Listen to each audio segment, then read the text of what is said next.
Friends, कैसे हो आप सब। आशा करती हूँ कि आप सब ठीक होंगे। अगर हमारी वीडियो पसंद आए तो लाइक कमेंट सब्सक्राइब जरूर करिए। तो चलिए मैं आप लोगों को एक सेट सॉन्ग सुनाने जा रही हूँ, तो सुनते रहिए हमारे अपने चैनल पे इसके म्यूजिक एंड वीडियो।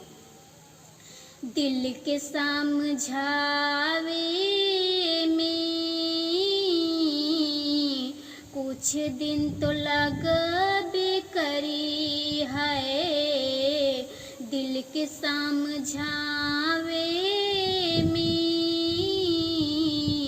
कुछ दिन तो लगबे करी। गिर अखिया से पानी याद आवे कहानी। गिर अखिया से पानी याद आवे कहानी। लोरवा सुखावे में कुछ दिन तो लगबे करी हो। दिल के समझावे कुछ दिन तो लगबे करी। दिल के समझावे में कुछ दिन तो लगबे करी। जतने भुलाइल चाहत बानी ओतने याद सतावे। लौके उनकर देहल निशानी और बेचैनी बढ़ावे। और बेचैनी बढ़ावे। जतने भुलाइल चाहत बानी ओतने याद सतावे। लौके उनकर देहल निशानी और बेचैनी बढ़ावे। और बेचैनी बढ़ावे।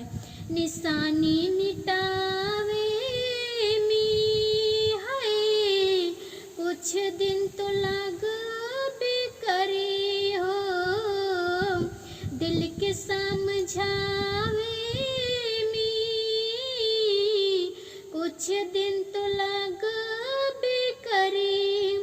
उनकर मीठी मीठी बतिया सुने के बाटे अदतिया।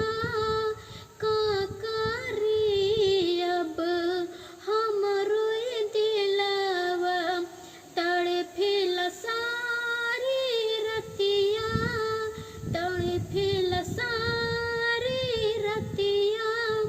उनकर मीठी मीठी बतिया सुने के बाटे अदतिया।